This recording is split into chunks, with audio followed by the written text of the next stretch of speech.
కావాలనే మీ కలను నెరవేర్చుకోండి. సంప్రదించండి హెగ్డే ఫెర్టిలిటీ, హైదరాబాద్, తెలంగాణ.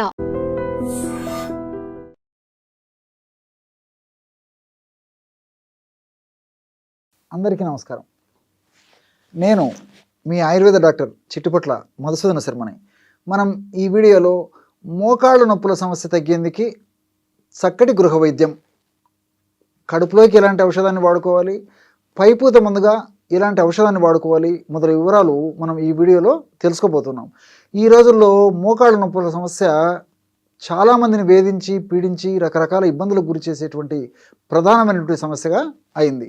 ఈ మోకాళ్ళ నొప్పుల సమస్యకు సంబంధించి గత కొన్ని వీడియోల్లో కూడా అసలు ఈ మోకాళ్ళ నొప్పుల సమస్యలు ఎందుకు వస్తాయి, వచ్చినప్పుడు ఎలాంటి ఇబ్బందులు ఉంటాయి, వీటిని మీకే మీరు తయారు చేసుకోదగ్గ సులభమైనటువంటి చికిత్సా విధానాలతో ఆ సమస్య నుంచి ఎలా బయటపడవచ్చు మొదలు వివరాలు తెలియజేయడం జరిగింది.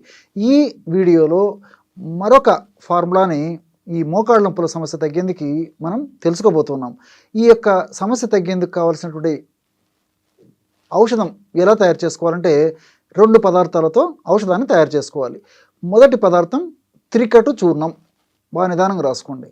త్రికటు చూర్ణం అంటే పిప్పళ్ళు, మిరియాలు, శొంఠి ఈ 3 కలిపి తయారు చేసినటువంటి పౌడర్ ఏదైతే ఉందో దాన్ని త్రికటు చూర్ణం అంటారు అనమాట. 3 అంటే 3, కటు అంటే కారం పదార్థాలు. ఈ 3 కారం పదార్థాలు కలిపి ఔషధాన్ని తయారు చేస్తారు కాబట్టి త్రికటు చూర్ణం అనేటువంటి పేరుతో దీన్ని పిలుస్తుంటారు. ఈ యొక్క త్రికటు చూర్ణం మనకు ఆయుర్వేద ఔషధ విక్రయశాలలో దొరుకుతుంది. అది తెచ్చుకొని ఒక 75 గ్రాములు త్రికటు చూర్ణం తీసుకోండి. అట్లే జీలకర్రను వేయించి చేసినటువంటి చూర్ణము ఒక 25 గ్రాములు తీసుకోండి. జీలకర్రను వేయించి చేసినటువంటి చూర్ణము 25 గ్రాములు తీసుకోవాలి. ఈ 2 పదార్థాలు బాగా కలిపేసి, అంటే త్రికటు చూర్ణము 3 పదార్థాలు కలిపి ఒక పదార్థంగా చెప్పాను కదా, ఆ త్రికటు చూర్ణం 75 గ్రాములు, జీలకర్ర చూర్ణం 25 గ్రాములు. ఈ పదార్థం అంతా బాగా కలిపేసి ఒక గాజు సీసాలో నిల్వ ఉంచుకొని రోజు ఉదయం ఆహారానికి ఒక అరగంట ముందు, అట్లే రాత్రి ఆహారానికి ఒక అరగంట ముందు పూటకి 2 గ్రాములు, అంటే ఉదయం పూట 2 గ్రాముల చూర్ణము, రాత్రి పూట 2 గ్రాముల చూర్ణము తీసుకొని దాన్ని తగినంత స్వచ్ఛమైనటువంటి తేనెతో కలిపేసి తీసుకోవచ్చు. లేకపోతే 50 నుంచి 100 ml గోరువెచ్చని నీళ్ళలో కలిపి కూడా తీసుకోవచ్చు. మీకు ఎలా వీలైతే అలాగా ఈ యొక్క ఔషధాన్ని తీసుకుంటే చాలా చక్కటి ఫలితాలు కలుగుతాయి. ఈ యొక్క ఔషధాన్ని దీర్ఘకాలం పాటు వాడినప్పటికీ ఎలాంటి ఇబ్బంది ఉండదు. అన్నీ మనకు సైడ్ బెనిఫిట్స్ ఉండేటువంటి పరిస్థితి ఏర్పడుతుంది. ఇందులో ఉన్నటువంటి రసాయన పదార్థాలన్నీ కూడా ప్రత్యక్షంగా పరోక్షంగా మోకాళ్ళ నొప్పులు తగ్గేందుకు చాలా చక్కగా సహకరిస్తాయి అన్నమాట. అంటే ఈ త్రికటు చూర్ణంలో ఉన్నటువంటి చెప్పాను కదా, శొంఠి, పిప్పళ్ళు, మిరియాలు ఉన్నాయి. శొంఠిలో జింజరాలు, షాగోలు ఇలాంటి అనేక రకాలైన రసాయన పదార్థాలు ఉన్నాయి. అదేవిధంగా మిరియాల్లో పెప్పరిన్ అనేటువంటి రసాయన పదార్థం ఉంది. అదేవిధంగా ఈ పిప్పళ్ళలో కూడా ఈ పెప్పరిన్ అనేటువంటి రసాయన పదార్థం ఉంది. ఇలా వివిధ రకాలైన రసాయన పదార్థాలన్నీ కూడా ప్రత్యక్షంగా పరోక్షంగా ఈ మోకాళ్ళ నొప్పులు తగ్గేందుకు సహకారిగా ఉపయోగపడతాయి అన్నమాట.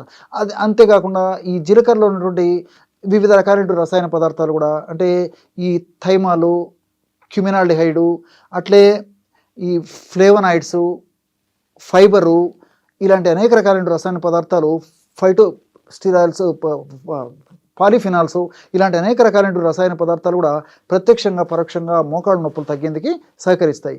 కాబట్టి దీర్ఘకాలం పాటు వాడినప్పటికీ ఎలాంటి ఇబ్బంది కూడా ఉండదు. ఈ యొక్క పదార్థం అంటే మనం తయారు చేసుకున్నట్టు చూర్ణం అయిపోయిన తర్వాత మళ్ళీ ఫ్రెష్గా తయారు చేసుకొని వాడుకుంటూ ఉండాలన్నమాట. ఈ యొక్క ఔషధం ఇలా వాడుకుంటూ పైపూత మందుగా కూడా మరొక ఔషధాన్ని కూడా చెప్తాను చూడండి. ఇది మనకు మార్కెట్లో దొరుకుతుందన్నమాట. ఇది తెచ్చుకొని వాడుకుంటే సరిపోతుంది. ఈ యొక్క ఔషధం ఎలాంటి ఔషధంగా మనం ఇంట్లో మలుచుకోవాలంటే నారాయణ తైలం. బాగా నిదానంగా రాసుకోండి. నారాయణ తైలం. రెండవది నిర్గుండి తైలం. మొట్టమొదటిది నారాయణ తైలం, రెండవది నిర్గుండి తైలం. ఈ రెండు కూడా మనకు ఆయుర్వేద ఔషధ విక్రయశాలలో దొరుకుతాయి. ఈ 2 తైలాలు సమానంగా తెచ్చుకోవాలి. అంటే ఒక తైలం 100 ml అయితే రెండవది కూడా 100 ml ఉండాలన్నమాట.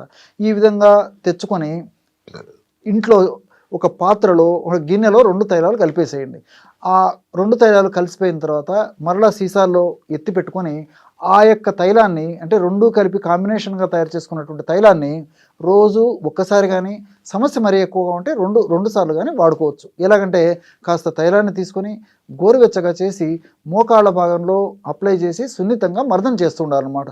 ఈ విధంగా క్రమం తప్పకుండా చేయడం వల్ల ఆ మోకాళ్ళ నొప్పి వల్ల కలిగేటువంటి అనేక రకాలైనటువంటి ఉపద్రవాలు, సలుపు, పోటు, బాధ, మంట ఇలాంటివన్నీ కూడా తగ్గిపోతాయి. నొప్పి కూడా చాలా త్వరగా తగ్గేందుకు అవకాశం ఏర్పడుతుంది. కాబట్టి ఈ మోకాళ్ళ భాగంలో రెండవది ఏంటంటే, ఇంతకుముందు చెప్పినట్లు ఈ మోకాళ్ళ భాగంలో ఇన్ఫ్లమేషన్ అనేటువంటి ప్రక్రియ జరిగేటప్పుడే ఈ నొప్పి, పోటు, సలుపు, బాధ ఇలాంటివన్నీ కలుగుతుంటాయి అన్నమాట. ఆ ఇన్ఫ్లమేషన్ ప్రక్రియను తగ్గించడంతో పాటు ఇన్ఫ్లమేషన్ ప్రక్రియలో ఏర్పడేటువంటి వివిధ రకాలైనటువంటి హానికారకమైనటువంటి పదార్థాల యొక్క శక్తిని నిర్వీర్యం చేసేందుకు కూడా ఇప్పుడు కడుపులోకి చెప్పినటువంటి ఔషధం ఉపయోగపడుతుంది. అదేవిధంగా పైపూత మందుగా చెప్పినటువంటి ఈ నిర్గుండి తైలము, అదేవిధంగా నారాయణ తైలం కలిపి మనం తైలం తయారు చేసుకున్నాం కదా, ఆ తైలం కూడా ఉపయోగపడుతుంది. ఎలాగంటే ఈ యొక్క తైలము మనం వాడుకోవడం వల్ల మోకాళ్ళ భాగంలో ఉన్నటువంటి చర్మం పీల్చుకొని ఆ యొక్క గుణాలని మనకి కలగజేస్తుంది అనమాట.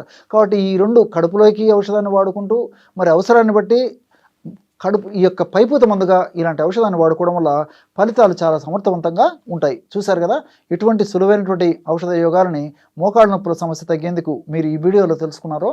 మరొక వీడియోలో మరొక అంశంతో మళ్ళీ కలుద్దాం. అంతవరకు నమస్కారం. మీ చిట్టిబొట్ల.